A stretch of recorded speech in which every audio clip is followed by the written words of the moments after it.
நீ என்ன பண்ற, அந்த மூத்தவன் ஒருத்தன் இருப்பான்ல ராஜான்னு, நல்லா வளர்த்தியா அவனை கரெக்டா போட்டுரு. வெட்டு எப்படி இருக்கணும்னா சும்மா சங்கிலியே ஒரே வெட்டா இருக்கணும். ஆளு ஸ்பாட்லயே காலி ஆகணும். புரியுதா? நம்ம ஆளுங்க அங்கதான் இருப்பாங்க. சம்பவம் நடந்த அடுத்த நிமிஷமே நம்ம ஆளுங்க உன்னை அங்கிருந்து வெளியே சேஃப்டியா கொண்டு வந்துருவாங்க.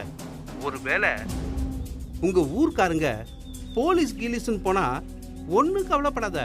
நீ கோர்ட்டுக்கு போறதுக்கு முன்னாடி நான் உன்னை வெளியே எடுத்துருவேன். சரிங்க ஐயா. போன நம்ம ஆளுங்கிட்ட கூட பணத்தை கொடுக்க சொல்றேன். ஐயா, காரியம் முடியட்டும், அப்புறம் நான் காசு வாங்கிக்கிறேன். எனக்குன்னு ஒரு தொழில் தர்மம் இருக்கு பூசாரி. எந்த வேலையா இருந்தாலும் பேசின காசை முதல்லயே கொடுத்துருவேன். செஞ்சு முடிச்ச உடனே வேலை பிடிச்சிருந்தா மேல போட்டு கொடுப்பேன். போன அவங்கிட்ட கொடு. சரிங்க ஐயா. ஐயா பேசணுமா? அண்ணே சொல்லுங்கண்ணே. பணத்தை பூசாரி கிட்ட கொடு. சரிங்கண்ணே. டேய் பணத்தை குறா. சமே இந்தாங்க.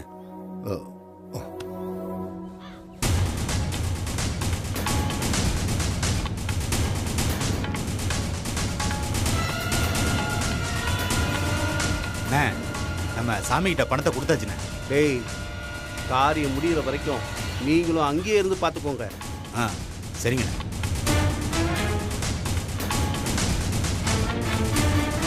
ஏதாச்சும் பிசுறு தட்டுற மாதிரி தெரிஞ்சா உடனே எஸ் ஆயிடுங்க. சரிங்கண்ணே, நான் பார்த்துக்கிறேன். பூசாரி கிட்ட போன கொடு. இதோ கொடுக்குறேன். இந்தாங்க, அண்ணன் பேசணுமா? ஐயா சொல்லுங்க ஐயா.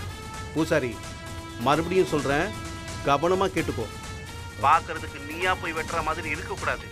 அப்படியே வீசி வீசி இந்த பக்கமும் அந்த பக்கமும் மாறி மாறி போய் ஆடிக்கிட்டே இருக்கணும். அவன் கழுத்தை பார்த்து கரெக்டா வீசும்போது அதே போல இருக்கணும். விளங்குச்சா? சரிங்க ஐயா. சரி, பார்த்துக்கோ. சரி.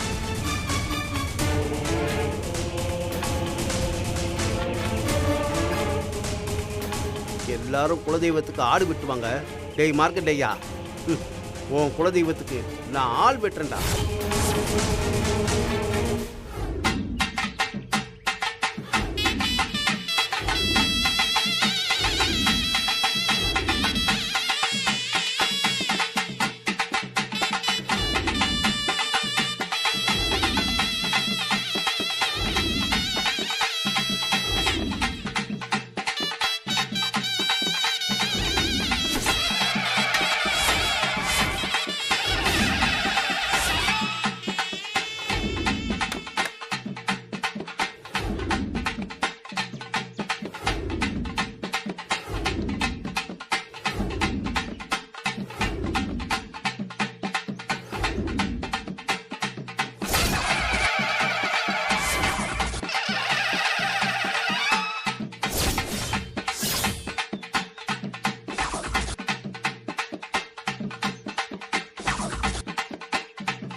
ஐயா, பரிவட்டம் கட்டணும், முன்னாடி வாங்க ஐயா.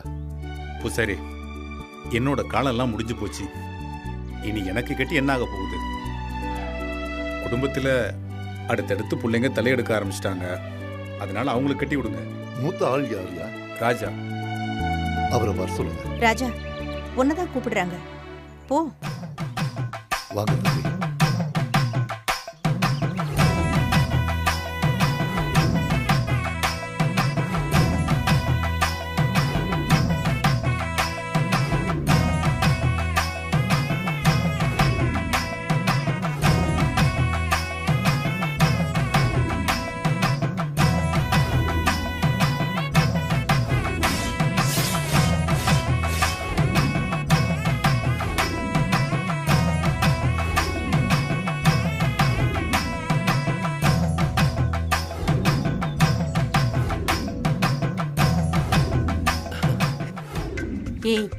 இந்த ஊர்ல எல்லாம் ஆளை விட ரெடிமேட்ல டிஸ்கவுண்ட்ல எடுக்கிற துண்டுக்கு தான் மரியாதை போல இருக்கு. ம். ஐயா அடுத்தவர். டேய் ரவி, அப்பா வாடா.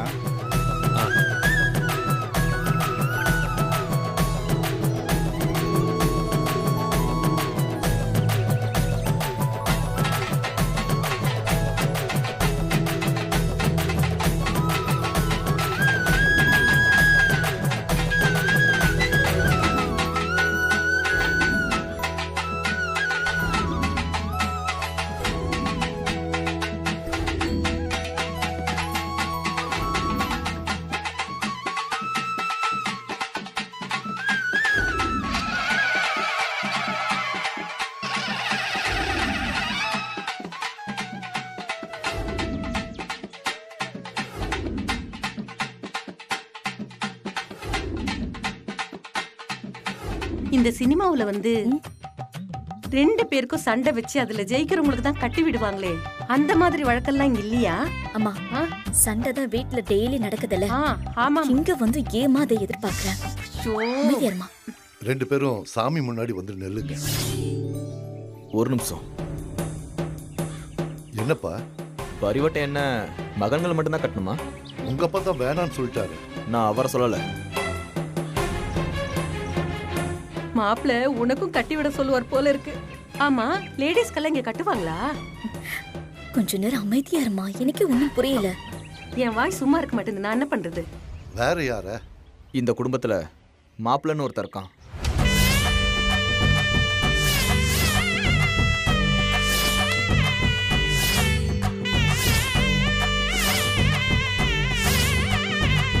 எங்களுக்கு செய்யற எல்லா மரியாதையும் அவனுக்கு செய்யணும்.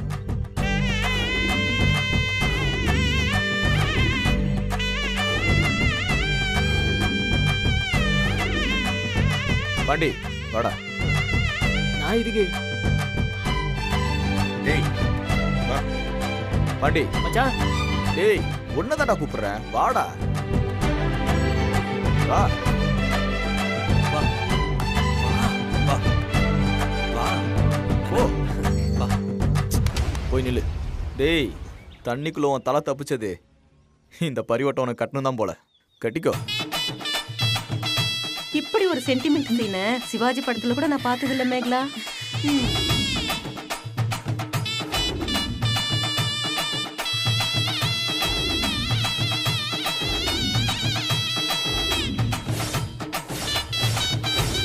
சூப்பருங்க.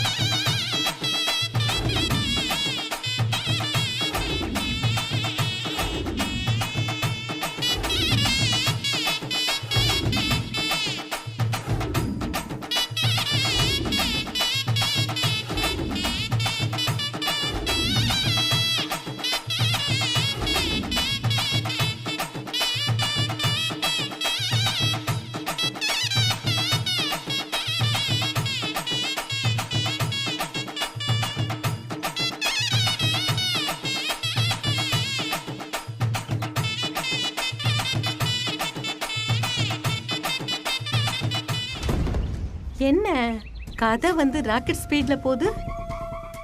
வேற ஏதாவது பிளான் பண்றாங்களான்னு தெரியலையே.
ஐயா. வாங்கய்யா. டேய் பாண்டி, பூசாரிக்கு போய் ஒரு இளநீ வாங்கிட்டு வா. ஆ சரிங்க மாமா. ஐயா அதெல்லாம் ஒன்றும் வேண்டாம் ஐயா. பரவாயில்ல இருக்கட்டும் ஐயா. மொத்த விசேஷம் முடியிற வரைக்கும் பச்சை தண்ணி கூட பல்ல படாதீயா. அப்பா எடுத்துக்காதீங்க ஐயா. அடுத்தது என்ன பண்ணணும்? அம்மா படையல் போட்டிருக்கு, அதை வந்து வாங்கிட்டு நீங்க விரதத்தை முடிச்சிடலாம். அதுக்கு என்ன, வாங்கிட்டா போச்சு. உங்க வீட்டு மூத்த மருமக தான் வந்து வாங்கணும்.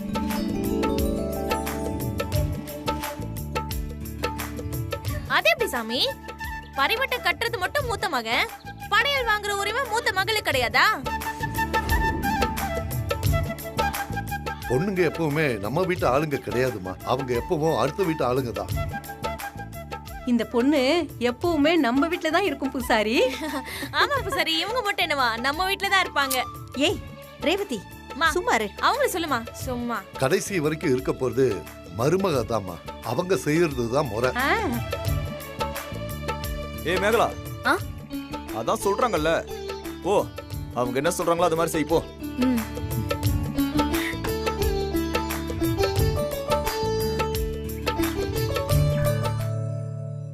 ஏய் போயே.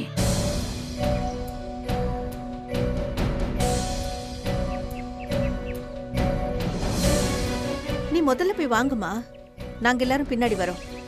இல்ல அத்தை, அது நான் வாங்குறது சரியா இருக்காது.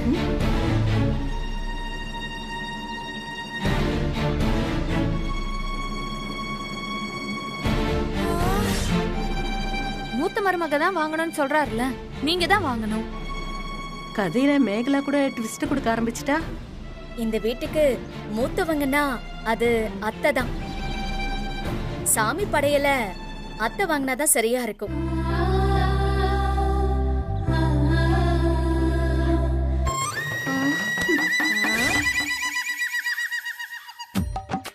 என்னவா? என்னாச்சு இப்போ? தெரியல, நடக்கிறது ஒண்ணுமே புரியல. எனக்கு அப்படியே கிருகிருன்னு வருது. ஒரு சோடா வாங்கிட்டேன் தரியா? விஷம் வாங்கி தரேன். ஏந்திரங்க சும்மா, ஏந்திரங்க. அவர்தான் மூத்த மருமக வாங்கணும்னு சொல்றாருல, நீ தான் போய் வாங்கணும் மேகலா. அத்தை, நீங்களும் 35 வருஷத்துக்கு மேல இந்த வீட்டுக்கு மருமகளா வந்தவங்க தானே. சொல்ல போனா இருக்கிறவங்களே நீங்க தான் மூத்த மருமக. அதனால நீங்க தான் போய் வாங்கணும். வாங்க அத்தை. அட வாங்க அத்தை, வாங்கண்ணா, வாங்க கொடுங்கம்மா. வாங்க. வாங்கம்மா. உமா நீயும் வா. வா, இல்ல வச்சுட்டு வா. வாங்க போலாம். அத்தை, ஆ? நீங்க விட்டு அந்த ஒத்த அறையில ஆள் எப்படி மாத்தி வச்சிருக்கு? ஆனா பாரு ரேவதி, சில பேரு டெய்லி அடி வாங்கினாலும் திருந்துறதே கிடையாது. ம்? பாயசம் போட்டுருவா?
என்ன இருந்தாலும் இந்த வீட்டுக்கு மூத்த மருமக மேகலா தான்.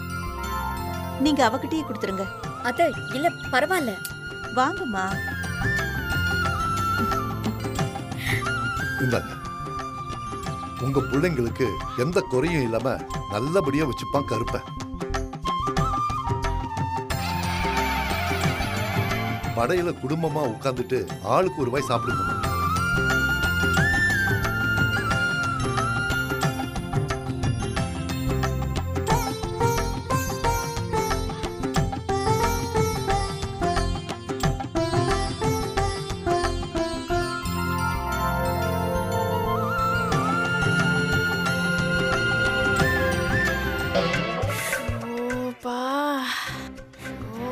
ரேவதி, நான் என்னால நிஜமாவே முடியல. போயிடுங்க.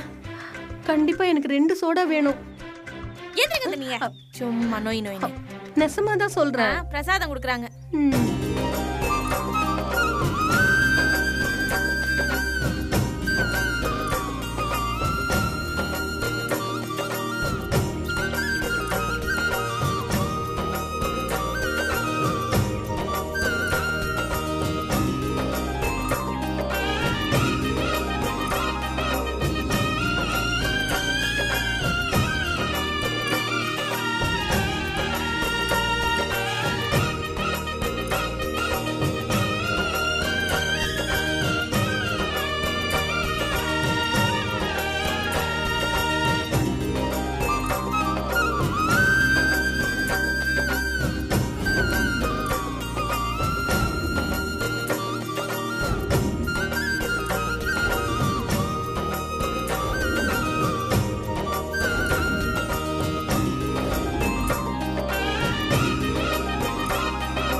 பாண்டி குளத்துல விழுந்தப்ப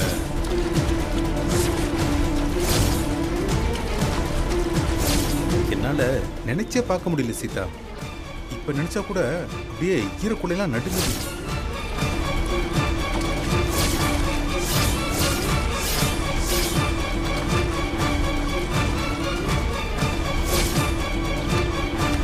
ரெண்டு பேரும் தண்ணிக்குள்ள இருந்து வெளியே வந்ததும் தான் எனக்கு போன உசுறு திரும்ப வந்த மாதிரி ஆச்சு.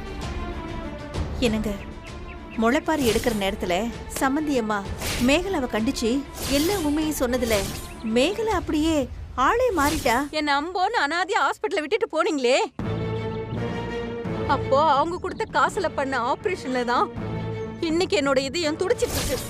என்ன மன்னிச்சிருங்க அத்தை. இந்த உலகத்துல முழுசா நல்லவங்க கெட்டவங்கன்னு யாருமே கிடையாது. நல்லவனுக்குள்ளேயும் ஒரு கெட்டவன் இருப்பான், எல்லா கெட்டவனுக்குள்ளேயும் ஒரு நல்லவன் இருப்பான்.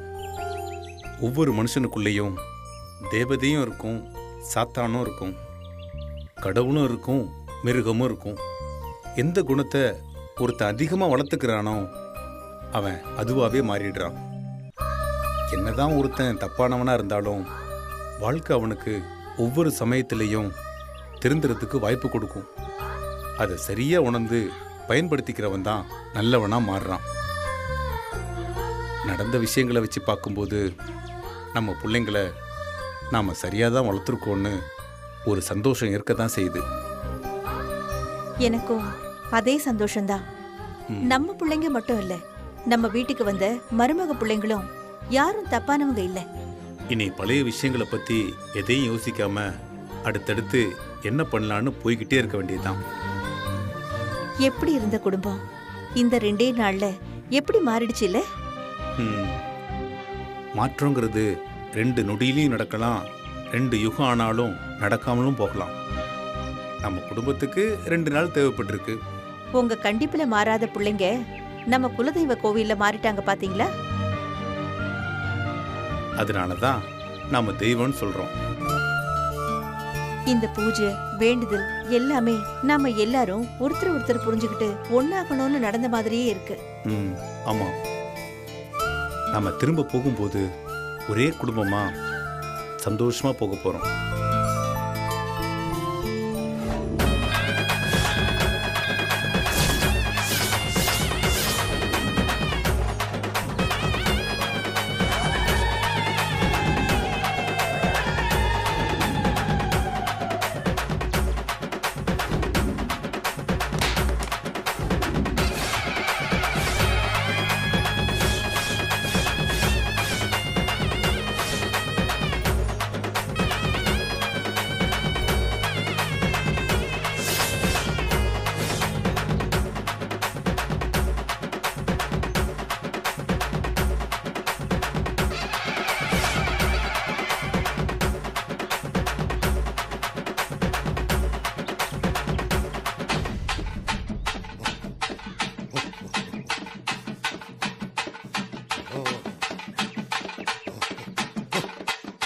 உன் குடும்பத்துக்கு இனி ஒரு குறையும் வராது.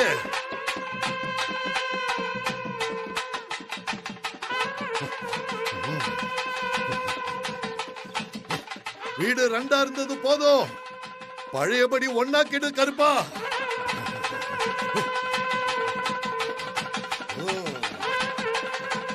குழந்தை பிறந்ததும் உன் பிரச்சனையெல்லாம் தீர்ந்துடும்.